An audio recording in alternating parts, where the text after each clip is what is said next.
आगे रुक करते हैं सियासी ढाबे का, जहां आज की सबसे दिलचस्प खबर मौजूद है। लोकसभा चुनाव में संग्राम में अब जनसंख्या को लेकर वार पलटवार शुरू हो गया है। दरअसल प्रधानमंत्री को सलाह देने वाली आर्थिक सलाह परिषद की एक स्टडी में सामने आया है कि देश में मुसलमानों की हिस्सेदारी करीब 40% बढ़ी है, जबकि हिंदुओं की हिस्सेदारी करीब 8% घट गई है। इस स्टडी के सामने आने के बाद सियासी पारा और गर्म हो गया है। बीजेपी का आरोप है कि विपक्ष की तुष्टीकरण की राजनीति के चलते देश में ये हालात बने हैं। वहीं विपक्ष ने इस रिपोर्ट पर ही सवाल उठा दिया।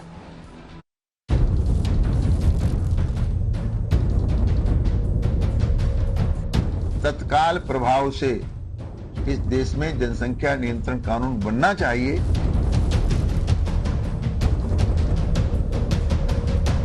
मुस्लिम समाज की बढ़ती हुई संख्या उनमें आक्रामकता निर्माण कर रही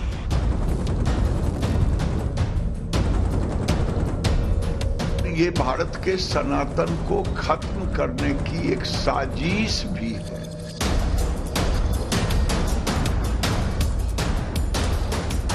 ये केवल देश की जनता को भ्रम में डालना और लोगों में नफरत फैलाने की बात ये लोग करते हैं।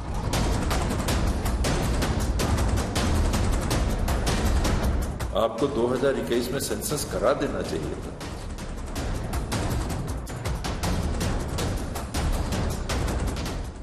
रोहिंग्या, बांग्लादेशी घुसपैठी, इसको वोट बैंक कांग्रेसियों ने बनाया।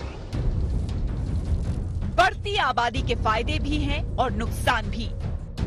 बढ़ती आबादी मतलब ज्यादा कामगार भी हैं और ज्यादा जरूरतें भी, ज्यादा पेशेवर भी हैं और ज्यादा बेरोजगार भी। हमारा देश इसी मुश्किल के बीच झूल रहा है। और अब जब हमारी आबादी चीन को पार कर चुकी है, तब ये समस्या और भी जटिल हो चुकी है। जब जब लोकसभा चुनाव होता है तो ये सुनना अच्छा लगता है कि हम सबसे बड़े लोकतंत्र हैं, पर जब यही आबादी चुनावी मुद्दा बन जाती है तो वो परेशान करने लगती है। आज एक ऐसी ही रिपोर्ट ने चुनावी मौसम का पारा और हाई कर दिया। प्रधानमंत्री को सलाह देने वाली आर्थिक सलाह परिषद की एक स्टडी में ये खुलासा हुआ है कि देश की आबादी में हिंदुओं की हिस्सेदारी घट गई है। भारत की जनसंख्या में बहुसंख्यकों यानी हिंदुओं की हिस्सेदारी 1950 में 84% से घटकर 2015 में 78% हो गई है, यानी कि 65 सालों में 7.82% की कमी। वहीं मुसलमानों की आबादी 9.84% से बढ़कर 14.09% हो गई, यानी कि 43.15% की बढ़ोतरी।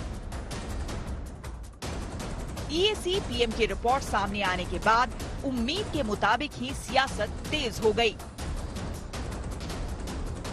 तत्काल प्रभाव से सरकार गठन होने के बाद इस देश में जनसंख्या नियंत्रण कानून बनना चाहिए।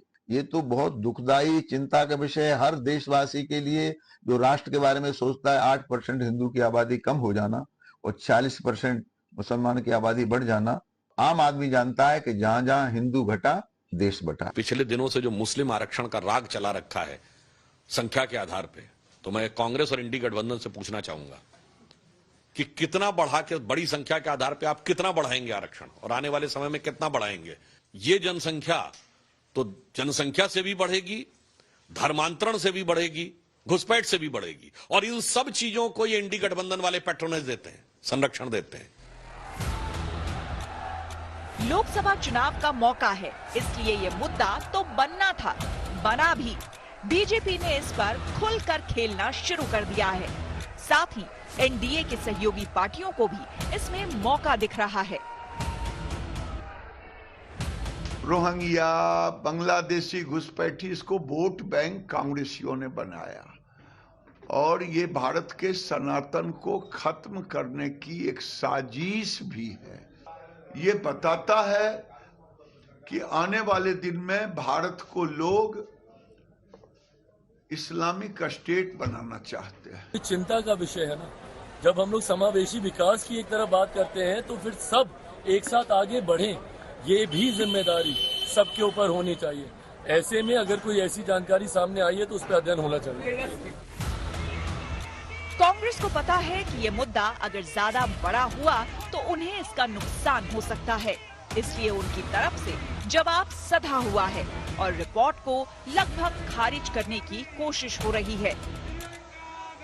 प्रधानमंत्री की आर्थिक सलाहकार परिषद की एक स्टडी में पाया गया है 1950 से 2015 के बीच हिंदुओं की आबादी 7.8% घट गई है, जबकि भारत की जनसंख्या में अल्पसंख्यक समूहों की हिस्सेदारी बढ़ गई है। ये सवाल कहाँ से आया आपके पास?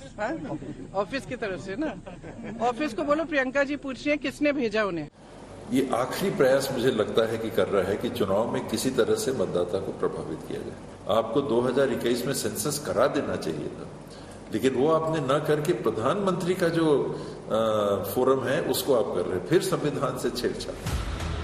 कुल मिलाकर मौजूदा वक्त में लोकसभा चुनाव में असल मुद्दों पर जाति, आरक्षण और धर्म हावी हो चुका है। सभी पार्टियां इसे अपने अपने तरीके से भुनाने की कोशिश में जुटी हैं। नतीजा जो भी हो, पर हालात देखकर अंदाजा लगा सकते हैं कि अभी चुनावी तापमान और बढ़ने वाला है। Bureau report, good news today.